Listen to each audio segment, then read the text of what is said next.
Hi, everyone. Uh, Nice to be with you again. Um, this is podcast number 2 of the Inspirational Message podcast that that I've concluded would be the best way for me to continue on um, versus the Alone in America. So I'm titling this particular podcast as Remember the Good. Remember the Good. You know, a lot of times at work, um,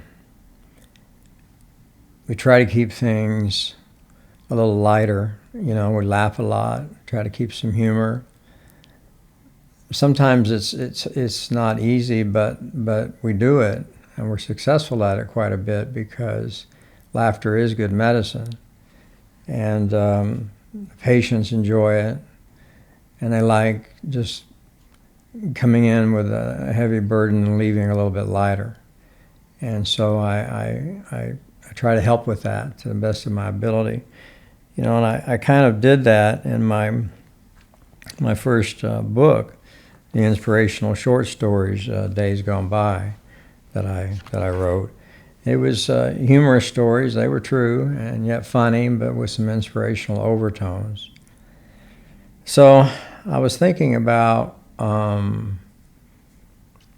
you know, some of the events lately maybe that happened, you know, at the office that would be a little humorous, and now make sure you have your warm clothes, you know, on, your blanket and something to drink. Light your candle. You know, I'm kind of affectionately calling this fireside chats. You know, but the inspirational messages I do hope come through. I have a patient, and she is a really, really lovely lady, extraordinary, really. But for a while, she was very concerned about getting a CT of her head.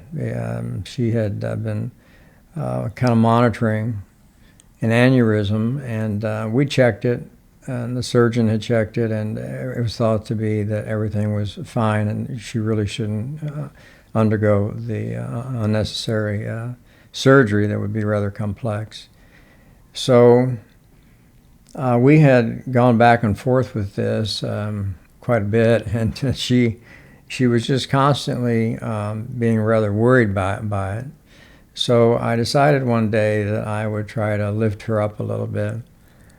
And I really wasn't quite prepared for the reaction that she had, but I walked in and she said, can we go over that CT again? Do you have that CT? I said, yes, I've got the CT, and you know, we've been over it. And she goes, well, can you just read that, you know, or go over it again and just kind of really let me know exactly? And I said, sure. And I opened it up, you know, the page, and I looked at it, and I just stared at it for a moment or two. And she said, what? What is it? And I said, this CT scan says that you have no brain. And she just got up off of her chair, and she just looked at me and she said, what? And I mean, we have laughed about that so many times. Every time she comes in now, we just laugh. As soon as I walk through the door, we start laughing because we know what we're laughing at. And she took it in good stride, and you know, I don't think she's ever been all that worried about the CT ever since. I have another lady. She's quite a trooper. She really is. And tragically, she lost her right arm, and she suffers with ongoing pain conditions, some of which involves the amputation. And she's a strong lady, though, and so one day we were in the office, and she started telling me a story about how she had met this guy that invited her out to the lake, and he wanted her to go canoeing, and And right away, I mean, I just started thinking, you have one arm, and he invited you to go canoeing, and so she went on to say that yes, and she got in the boat and the canoe, and he did, and he got in the back, she got in the front, and as they were trying to paddle, she said they started going in circles, which I guess you can probably imagine if you've got one arm and you're leaning to the one side, you're not going to be able probably to balance very well, and so you would go in circles, and which kind of made it. I was having to kind of restrain myself, but she was telling me this, and she said that the guy started complaining to her about the fact that they were going in circles, and it made her mad because she thought to herself, now, why would he have invited me out here to go canoeing knowing that I have one arm and that I'm doing the best I can, and he's going to complain? So she got irritated about it, and which anybody would. And so they got out a little farther in the lake, and I guess what she told me she did was that when she got her chance, she intentionally capsized the canoe and then got a hold of it and then paddled her way back to shore while she left him out there so that he had to swim all the way in. And I mean, I don't know if the man nearly drowned or whatever, but when he finally did make it to shore, and apparently with some effort, she said, well, that's what you get for fooling with a one-armed bandit. So I mean, I can't get by that every time I see her. The resolve that people have and how they're able to make humor out of it. She's a tough lady. I respect her a lot. And then, I guess the last one I'll share with you is Will. Will's the real thing. He's the real McCoy, the real cowboy. I mean, there's nothing artificial about Will. I mean, he has a couple thousand acres spread about in Kansas and Oklahoma. And I think he's planning on just moving back to Oklahoma and just running that spread. And he's getting older and wants to kind of slow it down. But he's broke horses and rode in rodeos, and he is the real deal. I have a lot of respect for Will. And he said he got a phone call from a guy who had bought a ranch, and he come from out east, I believe he told me, and that he had a lot of money. But he didn't know anything about cowboying or ranching. But he bought a lot of land, and he wanted to get into it, but he really didn't know what he was doing. And so one day he called Will, and he asked him to come over because he had gone out to the field, and there was about 10 dead cows. I mean, heifers that just were dead. And he was saying, I don't know what's going on, but they're just dying. And Will said that he couldn't believe it. He took one look at the bull that this guy had bought to breed these cows, and I mean, he said that he said the thing was gigantic. It was like no bull he'd ever seen, like really on steroids. I mean, it was really a huge bull, bigger than any of his bulls. And so he just kind of looked at the guy and said, don't you understand that when this bull is trying to breed and mount these cows, he's killing them and breaking their neck? And I mean,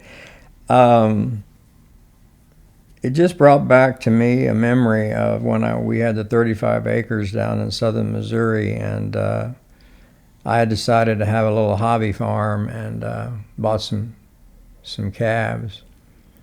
And the Angus were fine, the Herefords were fine, but I had a couple of these Charolais. I didn't really know much about them, but as it turns out, I guess they can be quite insane. And Taylor was little, and we were out there, and I was saying, see this ranching, this being a farmer, this isn't that hard. And my papa did it, so I can do it. And I had them in a corral, and I was giving them shots, getting their vaccines to them, leaning up against them and sticking them and giving them their shots. And everything went fine until I got to this one Charlet. And that thing kicked me like a horizontal. It just came out like a piston. I mean, I didn't expect. I thought if I just stayed away from the back of him, I'd be okay. But no, and that thing nearly broke my leg. And despite Taylor with his little whip trying to get the thing away from me, that thing dragged me from one end of that corral to another. And I, for some reason, thought that I could get a hold of it by the neck and control it. But I found out just how strong a 400-pound calf can be.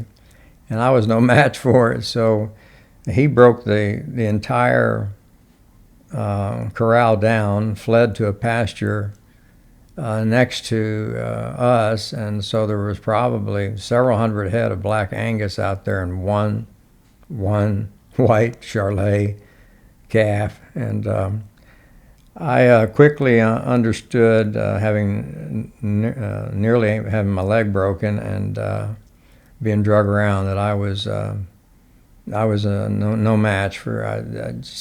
They were all sold. They were sold within the week, and when they came to get the Charlet, that thing put up such a fight that he nearly broke the back of their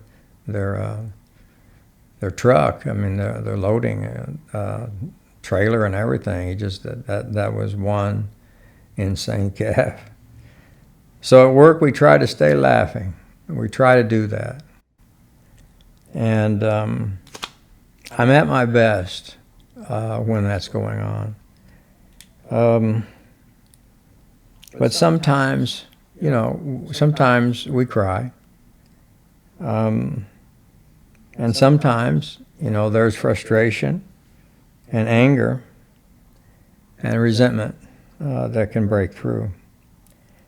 The challenge is really to remain firm but calm. I fail at that from time to time, and I know that we all do. It's hard to be pushed sometimes beyond reason. I mean, pardon me, I have to refer to my notes a little bit. It's hard to accept, the bully on the playground, and sometimes trying to help certain people with opioids just doesn't turn out to be that easy, but 9 out of 10 of my patients are good. Thank God for that. And the ones that become a problem, we discharge. So it's hard sometimes to always be loving.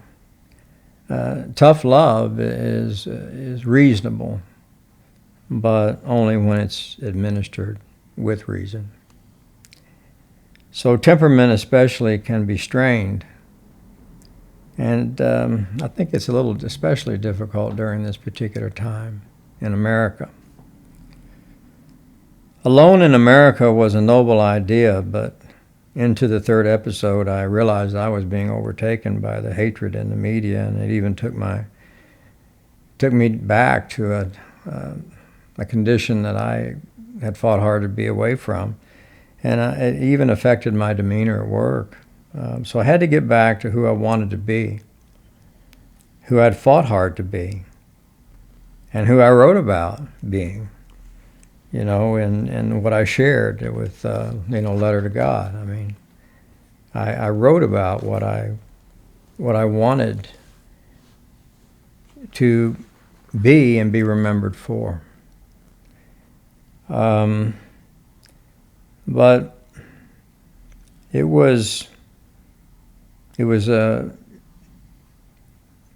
just came to me that I was going to have to let that go and just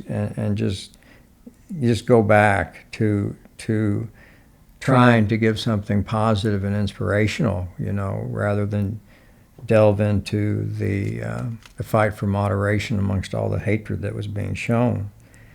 So in fact, I was destroying everything that I had worked for in my fight through the years to evolve To let the old Marvin go and put on the new me, the me that was always there but lost sometimes during intense tragedy.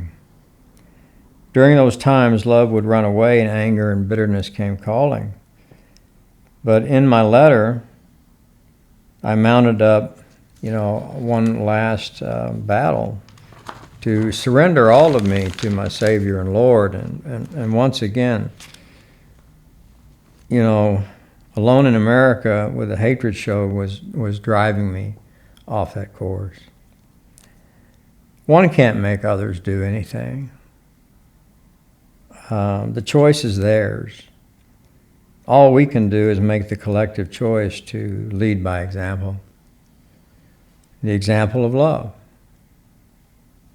Hate sells, but I'm not buying, and I just won't.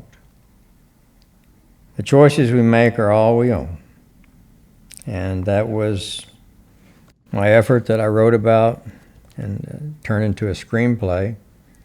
Not even sure how that quite happened when it evolved from a novel to a screenplay, but we ended up making a movie out of the thing and showed it in Dallas, and that was the point. And this was my effort in the middle of the night doing this, to do something that I hadn't done up to that time, and that was actually allow myself to grieve over the loss of the mother of my children. So the choices we make are all we own. So please, again, I would ask you, don't discount what your message may mean to someone else. And perhaps, we can't speak to thousands by ourselves. I believe God was calling me to do that, and I even came to the idea that, I was a nobody, in this world. The world can do that to you. And I thought, why would I end up like that when I maybe could have chosen a different path that might have allowed me to be a somebody in this place? But God loved me enough to choose me like he did others. Because a world of nobodies can become a somebody together in this world. Christ was a nobody sent to a world of somebodies, and he chose 12 nobodies. He chose them to help save the world of somebodies.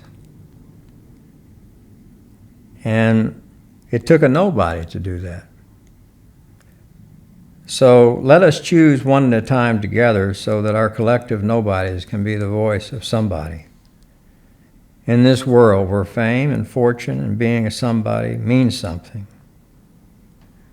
But one day, God will call everyone. And his words will be, hey you, nobody. Look around at all these nobodies that loved.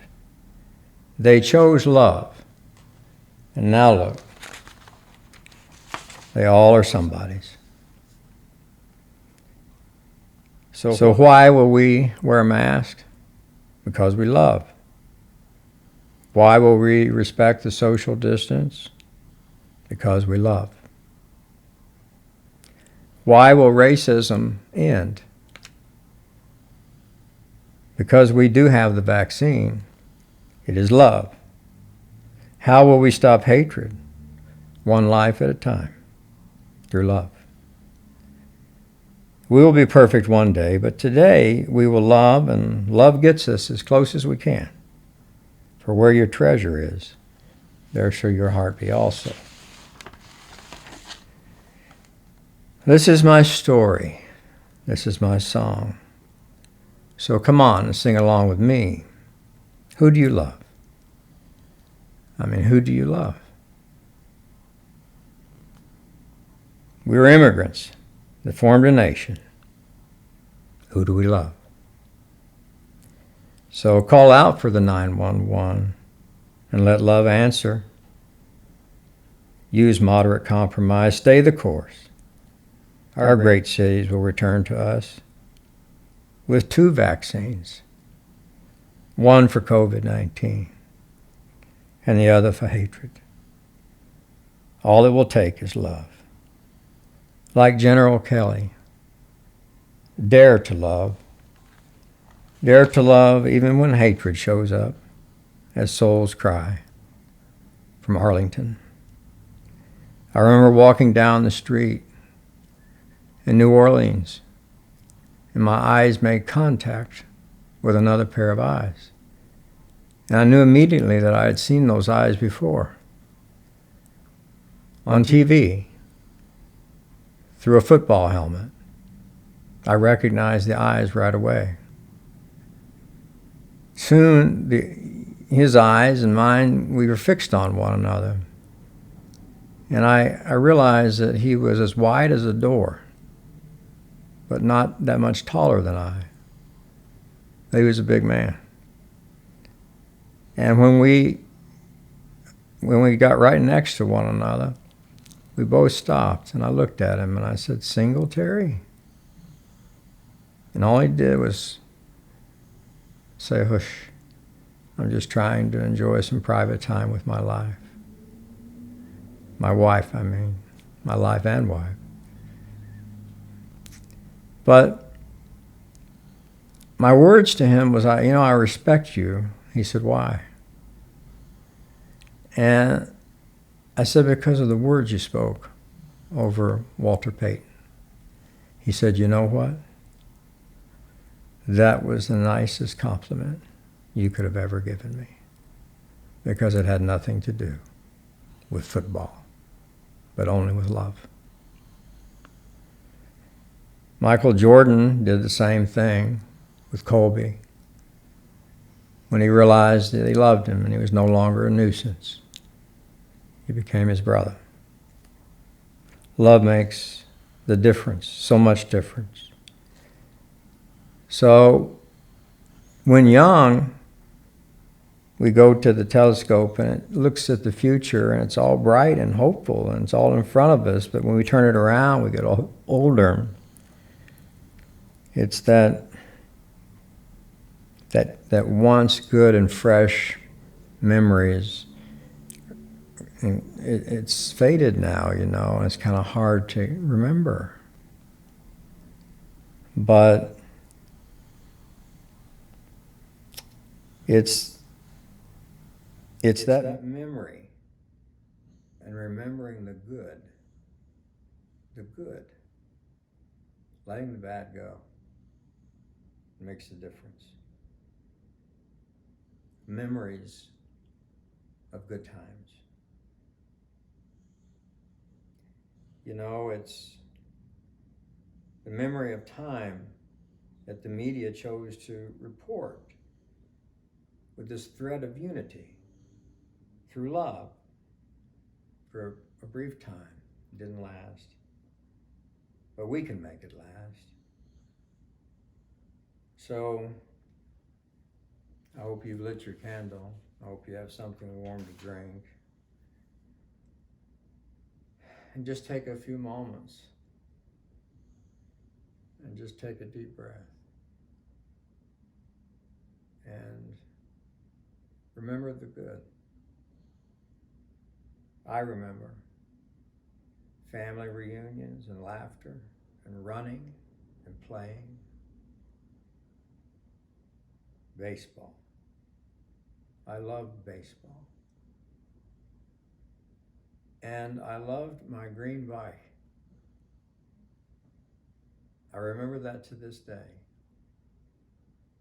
And I think I loved that green bike, which meant freedom to me at the time. I think I loved it more than any car I've ever driven. Reflect with me now. It's your story now. I remember the military, the happiness it gave me through discipline that I had lost. I remember Tammy, Henry and Rhonda, and Tahiti. Start remembering. Remember with me. I remember the sound of little feet. The tag team, Taylor, Allie, and Gentry. When they were born, the excitement of Christmas. Camping out. Tammy, our laughter, our youth, and the fun we shared. We had some fun. We had some good times. Remember those. Dwell on those. Let the bad go. Get the ugly. Doesn't do you any good anyway. I remember the children, their sleepovers, the parties, the pool, Gentry's track, Taylor's boxing, Allie's theater, the fun, the happiness, the joy. Our family broken, but not defeated. I remember the cards, Tammy, our date night. And I remember Kate and Wendy, the chance to find new love.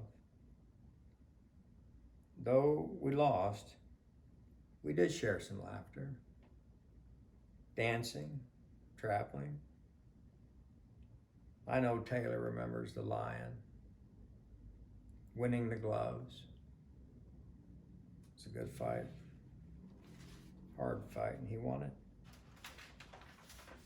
Man, how Gentry, I remember how she could just fly. She didn't run around the track, she just flew. And Allie, I know Allie has to remember her voice, I sure do. The gift passed on to her from her mother. It was so beautiful to hear her mother through her. I remember the surfing trip I took the girls on. First time we were ever in San Diego together. And my attempt at nearly drowning. I mean, surfing just is not for me. And I know Gentry remembers the time I scared her so much that she wouldn't talk to me for a week. And how happy I am that my son is home again, found himself, alive and well, doing good. Yes, all this, and the girls, your weddings, our dances together. All of you do this. Remember the good. Take a moment. Forget about all of it. Turn the news off. Get away from it. And remember the good. Let the rest go. Take a deep breath with me. Let it go. Take it all in. The good. The memory. The love. Even when we had the bad, and some of you may have had, well, in fact, I know, a lot of bad. But whatever you can latch on to that was good, you hold on tight. And you think about that. I mean, anything at all. You dream on that. You sleep on that. You blow out your candle. You wrap the warm blanket of love around you. And you wake up. And you go love somebody. For that's all we have. Without it, we truly have nothing at all. Let love save us, for it can, and it will. You know, I want to say that remember Isaiah 40:31. Rise up on wings of eagles. Do not be weary, and do not faint. God will catch us if we love the last time we fall. So until next time, Sunday at 6 Central, I hope you listen, and I hope you let love in, and I hope you let love win. And I hope we do it together. I love you, and good night.